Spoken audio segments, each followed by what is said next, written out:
Do you have people that actually help educate, perhaps the prop master that's working on set, where like some of this stuff looks a little complicated just in regards to how to open and close it?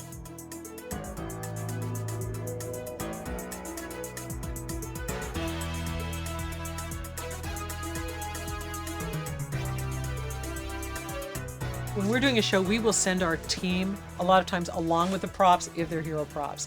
A couple good examples of that were, I mentioned 12 Monkeys. It's a World War I trench. We sent someone back there. A couple films coming out.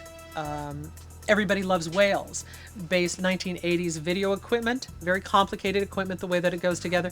We sent one of our team members up there to show the prop masters and the assistant prop masters how this stuff works, how it goes together, and how it integrates. Plus, it's vintage stuff. We like to be there on the other end to see how did it travel, were there any problems, can we get it up and going.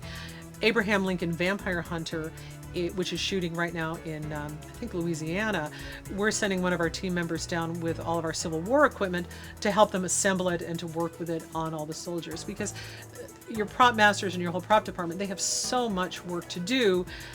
They won't necessarily have the time to learn every little nuance of how this particular tool works, because props are tools. Think of them as tools. So we like to send somebody to help them with it, to kind of prep it for them and get it up to speed so they can be focusing on what they're doing. This is, in this cabinet, you'll see all these different kinds of helmets and goggles going through the ages. We make a lot of our period leather aviator helmets. We made a lot of them for the movie The Aviator. Do you have something perhaps online or a catalog that people can come into? With just in this case alone, between the glasses and the goggles, there's so much to kind of think about. We have a sampling online, and the reason being a lot of our items are fairly unique, and we really like to talk to people about their projects, because sometimes somebody will call us for a prop. Like they'll say, you know, I want to see a leather helmet. And as I talk to them, I'll find out, oh, you know what, you also want to see this, and maybe you should see that. We'll get calls from people that it may be the first Civil War movie they've ever done. We've done hundreds of them. So they can come and they can call and they can talk to me, and they kind of can get some more information from what a lot of other productions did. What are you looking for when you hire an employee? And how many employees do you have on Well, staff? we have a core staff of 12 that can go up as high as 20 or 25 when we're working on different productions.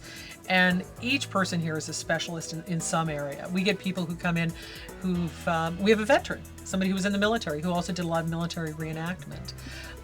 Sage Kobayashi, who does our musical instruments, is a musician and has worked in music stores, and he's very good at vintage stuff. We look for all different kinds of backgrounds, you know, and I really love to see what are people's interests, what are their passions, what do they do that they don't get paid for.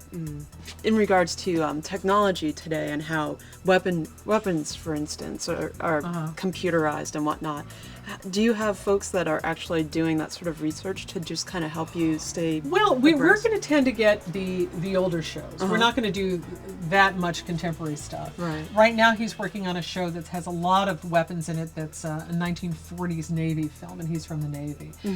In fact, when he was in the Navy, he worked with nuclear weapons, and we only have 2 nuclear weapons here. But we're constantly just reading and learning and staying on top of this stuff. And it's so fascinating because you can learn a lot of new things about old technology that you didn't know.